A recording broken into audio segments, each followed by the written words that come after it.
Iran versus America Israel की जंग अब एक ऐसे मोड़ पर पहुंच गई है जिसे लेकर जानकार भी कोई दावा करने से बचने लगे हैं। कभी ईरान इजराइल और अमेरिकी सैन्य ठिकानों को निशाना बनाता है तो कभी ईरान पर अमेरिका और इजराइल की वायुसेनाएं जोरदार बमबारी करती हैं। इस बीच ईरान की सबसे शक्तिशाली सैन्य ताकत वाली IRGC को बड़ा झटका लगा है।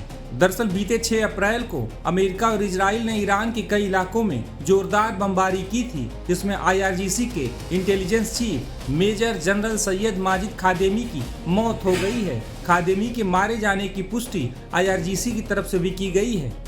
रिपोर्ट्स के मुताबिक IRGC की एक डिवीजन पर अमेरिका इजराइल ने जोरदार बमबारी की थी, जिसमें एक तोपखाना प्रमुख और एक कमांडर सहित IRGC से जुड़े कई सैन्य अफसरों की मौत हो गई है।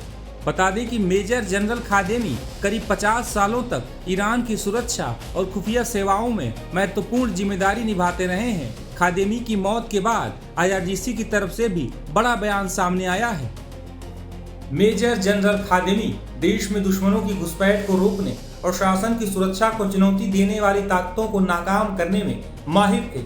उनकी मौत ईरान की खुफिया व्यवस्था के लिए एक अपूरणीय क्षति है, क्योंकि वह शासन की स्थिरता बनाए रखने वाले मुख्य स्तंभों में से एक थे। खादेमी की मौत के बाद इजरायली रक्षा मंत्री की तरफ से भी बड़ा बयान सामने आया है। इजराइल के रक्षा मंत्री इजराइल कोट्ज ने कहा है कि वायुसेना ने IRGC के इंटेलिजेंस के चीफ खादेमी को मार डाला है। ईरान के नेता हमेशा इस डर में जीते हैं कि उनका कोई पीछा कर रहा है। हम उन्हें एक एक करके ढूंढ कर खत्म करते रहेंगे। अमेरिकी राष्ट्रपति ट्रंप तो लगातार ईरान को धमकी पर धमकी दे रहे हैं। वह इजरायली फाइटर जेट ईरान पर जोरदार बमबारी कर रहे हैं।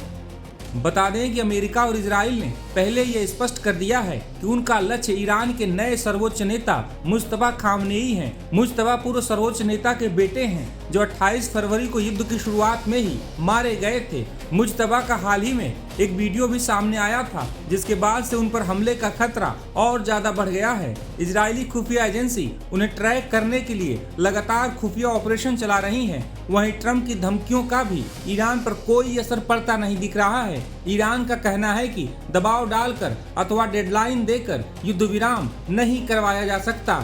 इन सब के बीच इजराइल ने ईरान की साउथ पार्स गैस फील्ड पर फिर से मिसाइल हमला किया है। यह दुनिया की सबसे बड़ी गैस फील्ड है, जो ईरान और कतर के बीच फैली हुई है। इससे पहले भी इजराइल ने बीते 18 मार्च को इस गैस फील्ड को निशाना बनाया था। तब अमेरिकी राष्ट्रपति ट्रंप ने कहा था कि उन्हें इस हमले की कोई जानकारी नहीं थी। ट्रंप ने तो ये भी कहा था कि इस तरह के हमले और नहीं होने चाहिए।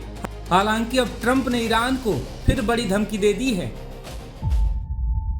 जीरो हमने इन्वेंट किया, हमने बताया दुनिया को, जहां योग है वहां रोग नहीं। सबसे पुरानी सभ्यता है हमारी।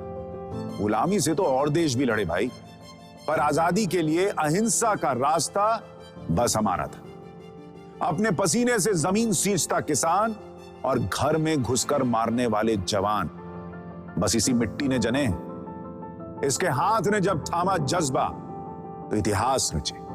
कदम बढ़ाए तो चांद का वो हिस्सा चूमा भाई, जहां कोई कभी नहीं पहुंचा। आज पूरी दुनिया में शान से लहरा रहा है तिरंगा, और इसके पीछे है गर्व से भरी अनगिनत कहानियां, जो लिखी जा चुकी हैं और लिखी जा रही हैं, जिन्हें मैं सुनाऊंगा राष्ट्रगर्व रोज शाम 6:25 पर।